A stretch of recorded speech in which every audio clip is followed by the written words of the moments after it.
¿Qué tal, queridos hermanos y amigos? Un placer encontrarme con ustedes como cada semana para compartir la palabra del Señor y tener este tiempo. Hoy comenzamos una carta nueva, por decirlo de alguna manera, pero que es la continuación de la anterior, y me refiero a la segunda carta del apóstol Pablo a los Corintios. Por lo tanto, aunque vamos a entrar en una carta nueva, sin embargo, es también la continuación de la anterior. Así es que quiero que presten bastante atención a lo que vamos a ir viendo. Así que vamos a orar para comenzar este tiempo en el Señor. Padre, te damos gracias por tu infinito amor y tu misericordia con nosotros, porque nos permites tener este tiempo para estudiar tu palabra. Padre, gracias por tu inmenso amor y tu misericordia con nosotros. Oramos a ti en el nombre de Jesús. Amén y amén. Bueno, como les dije, vamos a entrar en esta nueva epístola y por lo tanto, si nosotros nos hubiéramos quedado solo sin estas cartas, a lo mejor no hubiera sido posible entender algunas cosas, sobre todo lo que tiene que ver con el gobierno de la iglesia, el cómo debería actuar la iglesia en el mundo, y simplemente podemos decir algunas cosas en relación a esta carta que trata cosas netamente espirituales, diría yo, y que pueden ayudarnos a aclarar para captar, para percibir con mayor claridad, valga la redundancia, la enseñanza que Dios tiene para nosotros en esta carta. Mucho hemos predicado, hemos enseñado acerca de esta carta, pero Pablo nos deja enseñanzas que siempre, a pesar de haberlas usado muchas veces y de haberlas predicado muchas veces, siempre encontraremos, encontraremos alguna enseñanza, y como lo dice la misma palabra de Dios, la palabra siempre nos hablará, ¿no? Así es que él había tenido un tiempo muy activo en Éfeso, desde donde escribió la primera carta, y que se encontraba allí más bien desarrollando su ministerio. Él mismo lo mencionó en el texto 9 del capítulo 16, cuando dice: se me ha abierto una puerta grande para el servicio eficaz y hay muchos adversarios. Así es que Pablo tuvo un ministerio un poco más amplio allí de lo que lo tuvo en Asia Menor, siendo Éfeso el punto de partida. Así es que lo que Pablo nos plantea aquí es lo que nosotros necesitamos también entender como iglesia hoy día. Por causa de sus propios sentidos y actividades del ministerio, él no podía simplemente irse de un lugar, aunque mencionamos, usted recordará, hace una semana o dos, hablamos acerca de este ministerio misionero medio itinerante del apóstol Pablo. Él no permanecía tanto tiempo, salvo en algunos lugares como estos, Éfeso, Corinto y otros, en los que Pablo permanece un poco más tiempo, pero generalmente va confirmando las iglesias, como lo diría en el libro de los Hechos. Así es que generalmente los hermanos querían que Pablo les prestara mayor atención, que estuviera pendiente de ellos, que les estuviera escribiendo, que los alimentara, por decirlo de alguna manera, ¿no es cierto?, que le sacara los dientecitos, etc. Es decir, sentían un cierto apego paternal del apóstol Pablo. Así es que, pero no podía Pablo hacer aquello, ni ir con la prontitud que ellos quisieran hacer. Por eso es que permanece en Éfeso, según algunos eruditos, aproximadamente unos 3 años, y no pudo ir a Corinto tan pronto como él lo hubiera querido. Y sin embargo, Pablo lo que hace es enviar a Tito a Corinto, ya que él no podía ir personalmente. Pero más tarde, Timoteo y Pablo, que estaban en Éfeso, ¿no es cierto?, se dirigen hasta Troas para esperar allí a Tito, que le traía algunas informaciones de la iglesia de Corinto, y que en realidad le trae buenas informaciones, buenas noticias, porque los corintios en realidad habían sido perceptivos al mensaje de Pablo, y además de perceptivos habían sido obedientes, y había logrado Pablo llegar al corazón de ellos, ir respondiendo, ¿no es cierto?, a las preguntas que ellos mismos le habían hecho y que Pablo también le planteaba en algún momento. Así es que Pablo se sienta, vamos a decir de una manera figurada, no sabemos, es probable que él tuviera un amanuense, perdón, un secretario más bien, ¿no es cierto?, para escribir o dictar esta carta. Y ellos aún pensaban que Pablo podría quedarse con ellos. Ahora, el tema de esta carta a los Corintios, diremos que tiene que ver con las condiciones del ministerio cristiano en la iglesia, ¿no? Recuerden que la primera carta, Pablo trataba de cómo la iglesia debía comportarse y cómo corregir la iglesia. No es tan fácil hacer un bosquejo de esta carta, que es un poco menos organizada en su estructura, yo diría incluso un tanto más rústica en su escritura que la de Primera de Corintios. Sin embargo, podemos hacer un pequeño bosquejo de esto. En los primeros 7 capítulos, Pablo habla acerca del consuelo, de la consolación, del estímulo, el aliento de parte de Dios para con la iglesia. Y esto tiene mucha relación con el vivir cristiano, desde donde nosotros estamos hoy. Ese consuelo de Dios que se manifiesta en los planes de la vida, el consuelo de Dios en medio de este transitar, de este navegar por la vida, ¿no? En restaurar a los creyentes que han caído en pecado, según el capítulo 2, por ejemplo. En fin, el ministerio glorioso de Cristo, los sufrimientos del Señor, el ministerio como resultado también con martirio por causa de Cristo. En fin, Pablo plantea en estos primeros 7 capítulos aquellos elementos. Luego tenemos 2 capítulos donde Pablo habla sobre la ofrenda. Lo mencionamos en la carta anterior. Esta ofrenda, esta colecta, dirían algunos, que se levanta, ¿no es cierto?, para los pobres en Jerusalén. Aquí no se habla ya del vivir cristiano, del comportarse como cristianos, sino que lo que se habla aquí tiene que ver con la oportunidad, diríamos, ¿no es cierto?, que el cristiano tiene para compartir con otros, para compartir con los santos. Y lo vemos en los capítulos 8, capítulo 9 de esta carta. Y los capítulos 10 al 13, el apóstol Pablo habla de una forma más cercana con ellos, más personal, y allí les habla acerca de su propio apostolado. Habiendo ya terminado de hablar de esta actitud cristiana de dar, Pablo tiene que hablar ahora acerca de su posición, y vemos cómo él se autentifica, ¿no es cierto?, de su apostolado, capítulo 10, por ejemplo. Luego habla acerca de la justificación de su apostolado, por qué él dice ser apóstol. Y termina, ¿no es cierto?, con una conclusión acerca de lo mismo. Entonces, entramos en este capítulo 2, perdón, en 2 Corintios capítulo 1.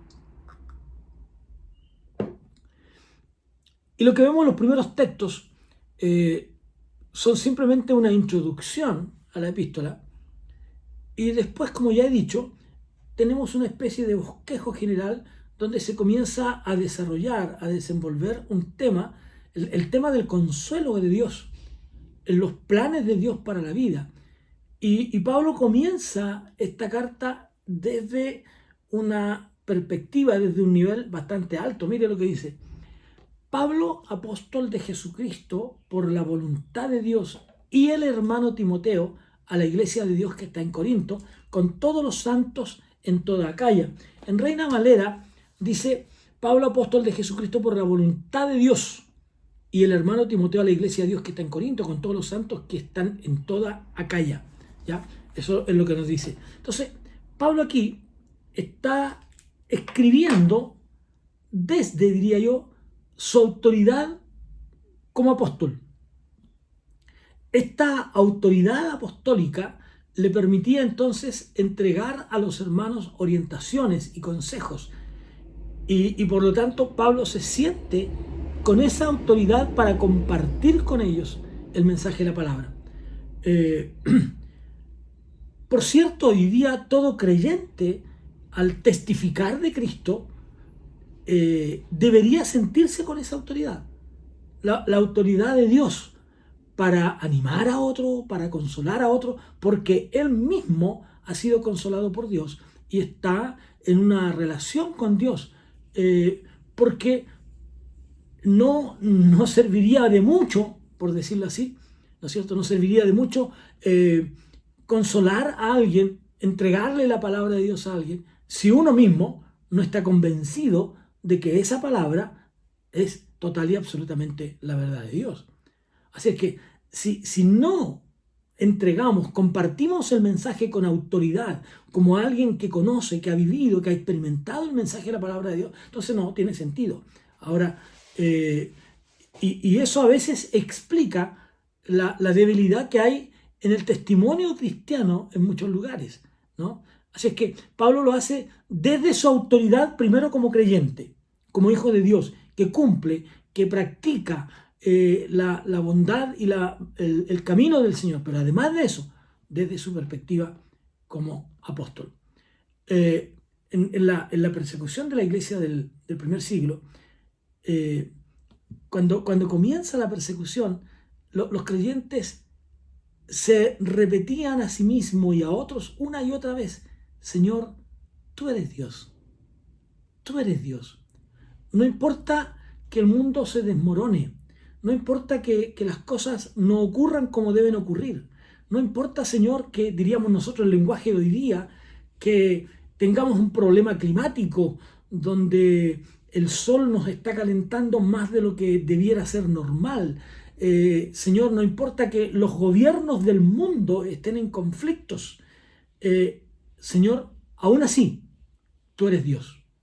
Y esa debe ser una plena convicción que nosotros debemos tener como creyentes. No debemos alejarnos de eso. Si usted no está seguro de eso, que Jesucristo es el Señor, es Dios, entonces usted no tiene seguridad de nada. Nuestra seguridad parte, y esto es lo que los hermanos transmitían en el primer siglo: Señor, tú eres Dios, tú eres Dios, fuera de ti no hay Dios, como lo decía Isaías y otros textos en el Antiguo Testamento. Así es que estos creyentes del primer siglo estaban total y absolutamente seguros de la veracidad de las Escrituras. Por eso que Pablo, cuando escribe a los romanos, dice: toda la Escritura es inspirada por Dios. Toda la Escritura, y por lo tanto es útil para corregir, para instruir, para redarguir, etc. Es útil para enseñar, para todos los aspectos de la vida. La palabra de Dios es útil. Por lo tanto, esta convicción era la que a ellos los movía, ¿no? Entonces, Pablo escribe con esa autoridad: yo soy apóstol de Jesucristo, ¿no? Apóstol de Jesucristo. Esa es mi convicción, porque creo profundamente en las Sagradas Escrituras. Y una de las ideas de Martín Lutero cuando escribe, ¿no es cierto? Allí él habla de esa sola Escritura. El creyente debe tener la Escritura como su base, o como decimos los bautistas, nuestra única regla de fe y de práctica. Eso no debemos perderlo en nuestra vida. La Escritura ha de ser quien dirija nuestra vida. Es cierto que tenemos principios que cada denominación puede tener, que los bautistas tenemos, pero por otro lado, por sobre los principios que nosotros podamos creer, esos principios debieran estar basados en las Sagradas Escrituras, no en otra cosa. Entonces, creemos que la Biblia es la única regla de fe y de práctica. Entonces, esa veracidad, esa convicción debe estar en su vida. Y cuando usted testifica de Dios, cuando usted presenta el Evangelio, cuando usted habla a otros de Cristo, cuando usted consuela, cuando usted anima, cuando usted exhorta, cuando usted ora por los enfermos, debe hacerlo con la convicción que decían los hermanos: Señor, tú eres Dios. Y la convicción de que la palabra es la palabra del Señor. Luego el apóstol Pablo añade: por la voluntad de Dios. Es decir, uno puede llegar a un nivel mayor en esta relación con Dios. Por lo tanto, lo que somos debe ser la voluntad de Dios. Ahí radica la autoridad. La autoridad no es por ejemplo, en mi caso, porque me ordenaron o me dedicaron al ministerio pastoral. No, la autoridad debe radicar en el hecho importante de que Dios nos ha puesto allí por la voluntad de Dios. Usted está en ese trabajo por la voluntad de Dios. Cuando usted entiende eso, es que entonces también entenderá que tiene un propósito para estar ahí. Que no es simplemente una casualidad. Si yo estoy aquí siendo pastor de la Segunda Iglesia Bautista, como aparece ahí en los GC, ¿no es cierto? Pastor de la Segunda Iglesia Bautista, es por la voluntad de Dios. Y al ser por la voluntad de Dios, entonces tengo plena autoridad para consolar, para animar, para corregir, para instruir a los hermanos, pero basado siempre en la palabra de Dios, nunca lejos de ellos. Entonces, lo que usted está haciendo es su vida ha de estar en la esfera de la voluntad de Dios. Cuando eso ocurre, entonces no hay duda de nosotros. Y lo que emprendemos y lo que hacemos, tenemos la convicción, la seguridad de que viene de parte de Dios, porque estamos en su voluntad. Eso es vital. Debe ser vital en su vida, por la voluntad de Dios. Usted, hermano, miembro de la Segunda Iglesia Bautista, usted está aquí por voluntad de Dios, no es casualidad. Usted está aquí porque Dios así lo determinó y por lo tanto usted debe servir al Señor y entregar consuelo y animar y ayudar a otros por la convicción que le produce la palabra del Señor. Y luego añade Pablo y dice, y el hermano Timoteo. Este Timoteo que era espiritualmente su hermano, su hijo, él lo llama en otros pasajes bíblicos como su hijo en la fe. Pero cuando Pablo habla a los hermanos de Corinto, lo coloca, diría yo, a un nivel igual. Les escribo yo y el hermano Timoteo. No hay diferencia entre uno y otro, ¿no? Así es que qué bueno es vernos así, hermanos. Qué bueno es cuando nos vemos así, amigos. Cuando miramos a los demás a la misma altura. No hay una diferencia, no hay uno más arriba y el otro más abajo. Frente a Dios tenemos el mismo valor. Podemos tener responsabilidades distintas, pero no somos más importantes unos que otros. ¿Y a quién le escribe? Pablo lo dice en el texto. A la iglesia de Dios. ¿No? A la iglesia de Dios. A veces coloquialmente usamos el término mi iglesia, o a veces las personas identifican las iglesias con la figura del pastor, la iglesia del pastor tanto, la iglesia del hermano tanto. Es más bien una forma coloquial de decirlo, pero entendemos, sin duda, que la iglesia le pertenece a Dios. Porque ¿quién dio la vida por esta iglesia? Solo Cristo. ¿Quién fue a la cruz por la iglesia? Cristo. Por usted y por mí. Nadie más.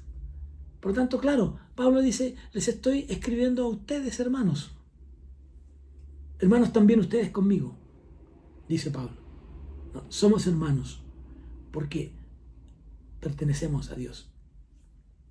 Entonces, la iglesia de Dios que está en Corinto y con todos los santos en toda Acaya.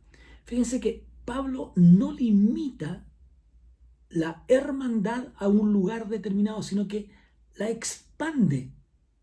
Va más allá.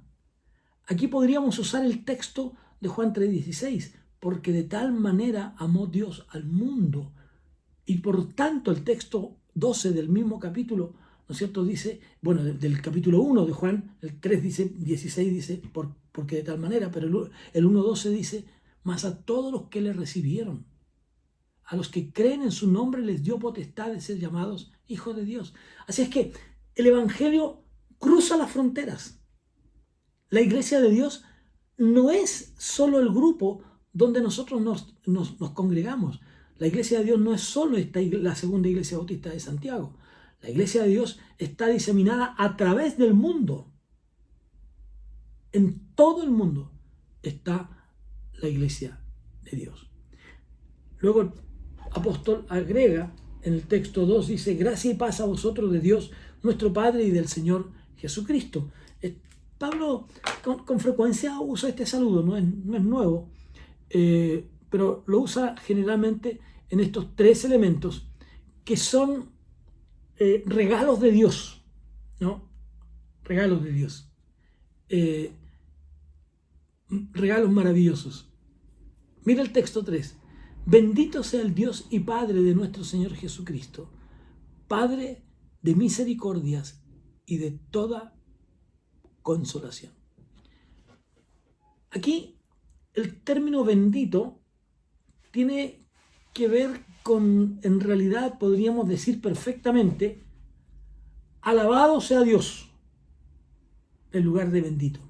Alabado sea Dios. Dios, el Padre y Dios.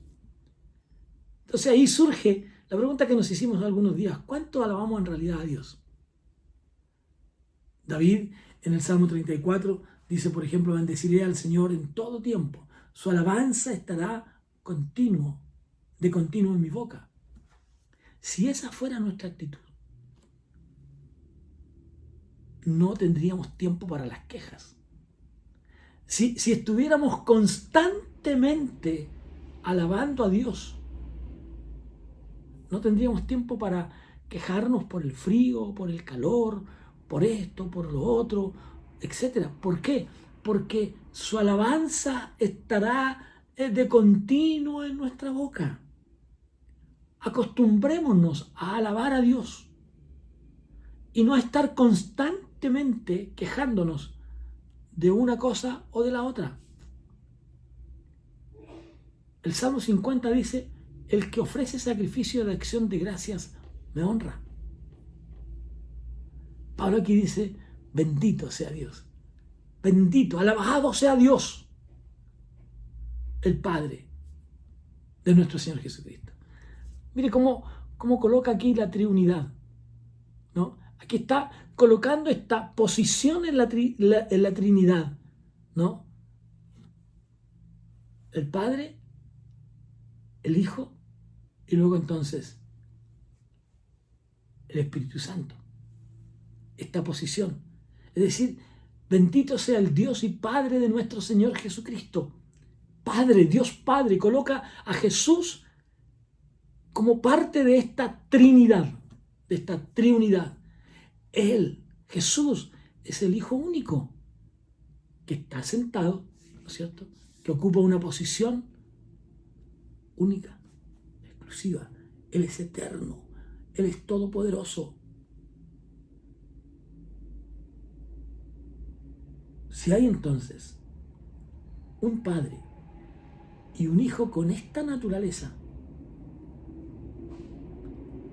tenemos que comprender lo que nosotros somos. Así que tanto el Padre como el Hijo son eternos. Después Pablo le llama ahora Padre de misericordia y de toda consolación. Fíjese, denme un tiempito para hablar de estas palabras: amor, misericordia y gracia. Amor, misericordia y gracia. Se ha dicho, lo mencioné cuando hablamos del 1 Corintios 13, y se ha escrito mucho acerca del amor. Este amor es más bien una cuestión teológica que sentimental. Es decir, tiene que ver con el amor ágape, el amor de Dios. Teológica en el sentido de este Dios que es capaz de salvarnos por causa de su amor. Entonces, Dios nos ama. Y como nos ama, no nos alcanzamos a dar cuenta ni a saber hasta qué punto nos ama. Lo que sí sabemos es que Dios nos salva por amor. Y las Sagradas Escrituras nos enseñan que somos salvos por la gracia de Dios. Es decir, simplemente porque Dios así lo quiso. Ahora, ¿qué es la gracia? Gracia, aquí, en este sentido, significa un favor inmerecido. Un favor inmerecido. Es decir, nuestra salvación no tiene nada que ver con un mérito propio. Dios nos ama. Nos salva por su gracia.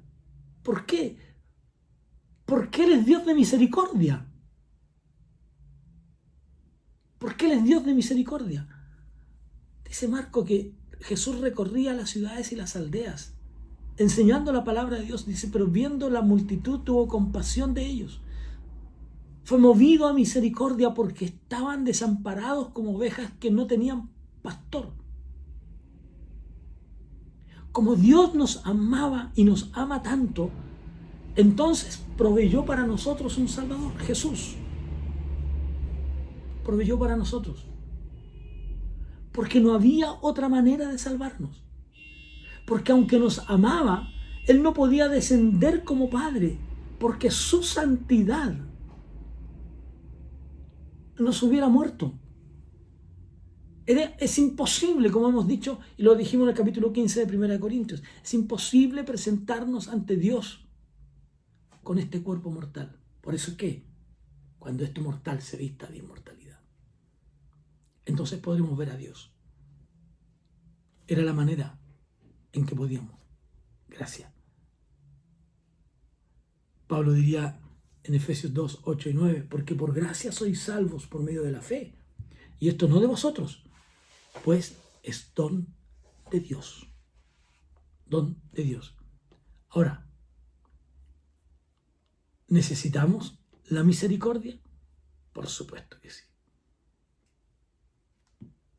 Cuando nosotros necesitamos adquirir algo material, necesitamos obviamente dinero. ¿Qué hacemos? Vamos al banco. Si usted necesita misericordia, si usted necesita compasión, ¿dónde tiene que ir? Si usted necesita ayuda, ¿dónde tiene que ir? Al Padre de misericordias. Vaya donde Él. Acérquense a mí y yo me acercaré a vosotros. Acerquémonos pues confiadamente al trono de la justicia para que haya descanso. Acérquense tranquilos. Cualquier cosa que usted y yo tengamos, solamente, sea mucho o sea poco, ha sido inmerecido. Se debe solo a la misericordia de Dios. Por eso es que estos 7 primeros capítulos de 2 de Corintios tienen que ver con la misericordia. Con la misericordia. Con ese consuelo de Dios. Porque lo necesitamos.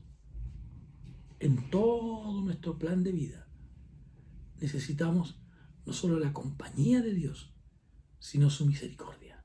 Si no fuera por su misericordia, hubiéramos sido consumidos.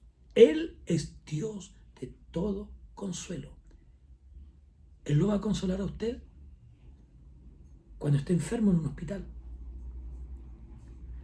Él lo consuela a usted ante la muerte de algún ser querido. Él lo consuela. No hay mejor consuelo que el de Dios.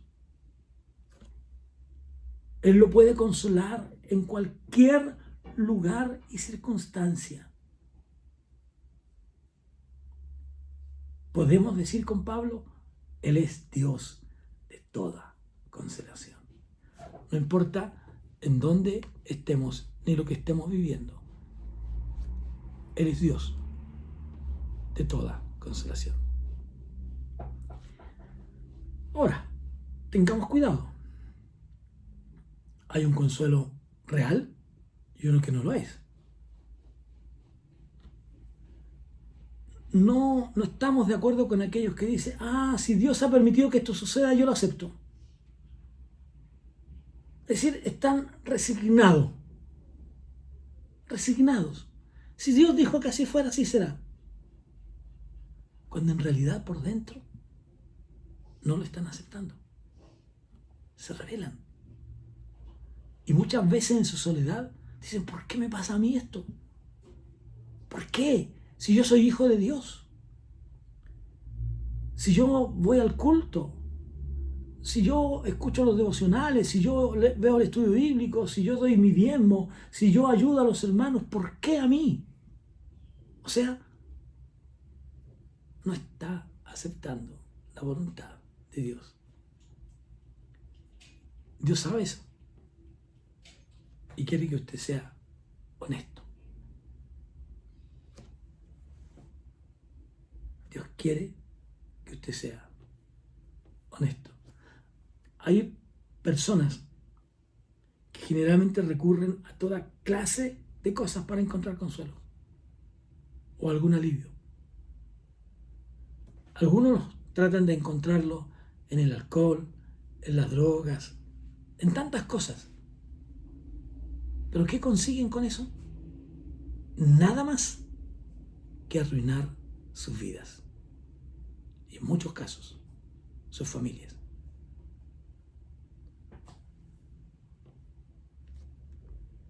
¿Qué es realmente entonces lo que quiere decir esta palabra de consuelo?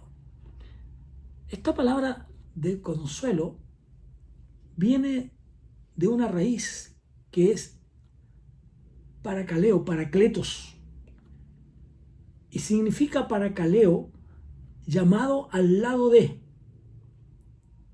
El Espíritu Santo ha sido llamado nuestro paracleto, es decir, ha sido enviado para estar con nosotros, al lado nuestro, siempre. Por eso cuando el Señor Jesús prometió enviar a su Espíritu, le dijo a los suyos, no los voy a dejar huérfanos, yo vendré a vosotros. Y luego les dice, les conviene que yo me vaya, porque si no me voy, entonces el Consolador no vendrá a vosotros, pero si me voy, os lo enviaré. El Paracletos. Entonces, ¿qué es un consolador? No es alguien que simplemente se limita a acariciar nuestras heridas. Es aquel que fortalece. Es aquel que intercede por nosotros, como dice la Escritura. Él intercede por nosotros, el Espíritu Santo, con gemidos indecibles. Es alguien llamado para ayudarme, para darle fuerzas, para acompañarlo, acompañarla en su soledad, para aliviar o mitigar sus dolores, para tranquilizarla o tranquilizarlo cuando tiene miedo. Por eso el salmista dice, escucha, oh Señor, y ten piedad de mí, oh Señor, sé tú mi socorro. Qué lindo. Ese es el lamento del alma de alguien que necesita un consolador. Y Él, el Padre, es el Dios de toda consolación. Él conoce todas nuestras necesidades. No olvide estos 3 elementos que son para nosotros importantes: amor, misericordia, gracia. Vamos a concluir nuestro estudio de hoy, lo vamos a dejar aquí y continuaremos la próxima semana con el texto 4 en adelante. Vamos a seguir hasta el final. Que Dios les bendiga. Vamos a orar al Señor para concluir. Padre, gracias por este infinito amor tuyo para con nosotros y gracias porque nos permites adentrarnos en tu palabra. A ti sea toda la honra y la gloria por siempre. Amén. Que Dios les bendiga, queridos. Y gracias por estar con nosotros. Vuelvan a sintonizarnos y a estar con nosotros a través de este canal de YouTube con la Segunda Iglesia Bautista de Santiago. Y que les habla el pastor José Luis Urel Saldías. Un abrazo. Bendiciones.